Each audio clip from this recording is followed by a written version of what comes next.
What's going on, Sports Wars? This is Ryan with the RK Outpost and GeeksandGamers.com, and Super Bowl 55 was an absolute disaster for the woke sports media and the SJWs who support them. After trying to make this season about everything but football, forcing all of the identity politics, all of the race relations, all of the national anthem nonsense this entire year, Tom Brady comes away victorious, and they can't stand it. They hate Tom Brady for so many reasons, and the people that they were supporting and holding up, Patrick Mahomes, the next GOAT, he has a disastrous game, while Eric Bieniemy, the offensive coordinator who everyone was trying to push because the black offensive coordinator needs a position. It's a travesty that he doesn't have a position. He comes up looking so small as the Kansas City Chiefs get absolutely embarrassed. And indeed, the entire broadcast was focused on social justice, which is why the result is so absolutely hilarious. We have Tom Brady out there who wins, a straight white male who may or may not be a Trump supporter, and they are now trying to cancel the man for each and every reason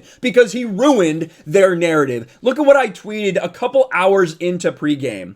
In the past hour of hashtag Super Bowl pregame, I've heard about women representation in the NFL, COVID fear porn, struggles of black quarterbacks, struggles of minority head coaches, Biden blaming Trump, and more coof fear porn. Oh, and they mentioned this dude named Tom Brady a few times. Fun. And that's what it felt like. The entire pregame and a lot of the broadcast with a lot of the commercials involved, it was all about identity politics. So little actual football talk, which is why the NFL ratings have been so bad this year. And strangely enough, now this is really weird, we haven't got ratings yet. An unprecedented delay for Nielsen ratings. We have never waited this long before. They are going to be over 24 hours delayed. Never happened before for a Super Bowl, but they say they're still processing the information. Really makes you think, doesn't it? But what do we see after Tom Brady does the unthinkable and cements his legacy as the greatest of all time? Not a doubt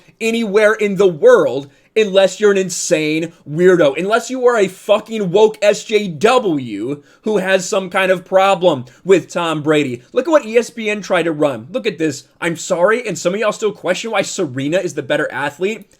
They're literally trying to compare Serena Williams to Tom Brady, a female tennis player.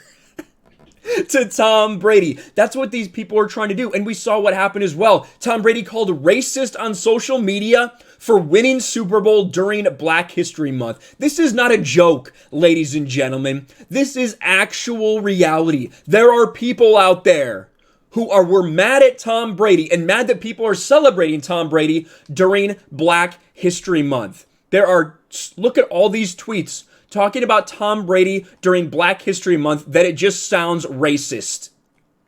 This is for real. These are actual people. They're not living in reality, but they are actual people. And of course, we saw he got attacked by an outrage mob for showing up to the Super Bowl with no mask on. These people are freaking out that Tom Brady came there with no mask on because these people are in a cult. The mask people are in a weird echo chamber cult, and they continue to be crazy. Then there were this talk about, did Tom Brady purposely cover up the Nike logo during the Super Bowl celebration? So much noise and nonsense out there instead of truly celebrating what we just saw, which was Tom Brady telling everybody else to shut the fuck up and that I am the GOAT. I can carry any team to the Super Bowl because that's what he just showed. And of course, no hints of this. Eric Bieniemy is head coach material. That he isn't one is a travesty.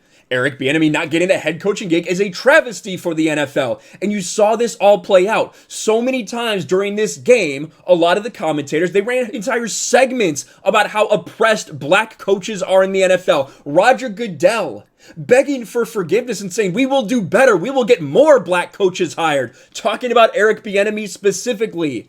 And what does the Kansas City offense do? Take a dump. They look like crap. Not too many people today talking about what a travesty it was, is it? An absolute L for these lunatics who have been trying to push this narrative. And then of course, Colin Kaepernick started trending after because people were so angry at Tom Brady.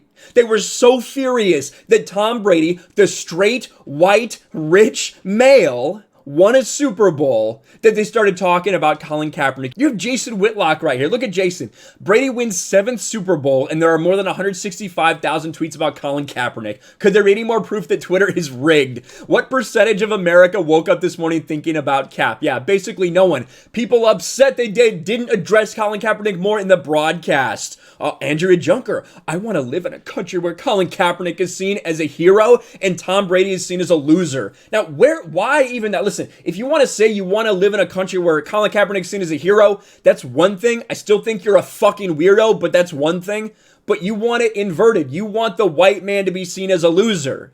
That's what this is really all about. The identity politics associated with woke journalism, woke sports. It has infested everyone. And of course, Ben & Jerry's doing their part. Never buy Ben & Jerry's. That's just my personal recommendation. They might have good ice cream. They are woke as hell. They are absolutely a terrible company. They are terrible people, and they do terrible things. They're an awful company. With putting this up in Tampa, the Colin Kaepernick, I know my rights. What an absolute bitch Colin Kaepernick is. What a bunch of bitches the people at Ben & Jerry's are. But overall, it was just an absolute L. The Chiefs weren't the only ones with a loss. The woke sports media had a meltdown, and they're still having meltdowns about Tom Brady. People posting pictures of him with the MAGA hat. They just can't handle it. It is literally like TDS. That's what it is. It's TDB or TBDS. Tom Brady derangement syndrome. That's what we have going on right now with the losers on Twitter, with the woke sports media. They will continue to cry about it. They'll say, oh, but the flags, oh, but this, oh, but that. There are no excuses you can use anymore. Love him or hate him, Tom Brady just did something incredible with a team that was not the Patriots, with a brand new team that he went to, defeating the Kansas City Chiefs, the reigning Super Bowl champions. And Kansas City looked like garbage. Tampa Bay looked incredible. There's nothing else you can say. But you can continue to whine. And if you do, we'll continue to make videos about you. Let me know what you guys think about all this in the comments below. Smash a like button. Subscribe to Sports Wars. Ring the bell for notifications. Share this video out there. And we'll talk to you later.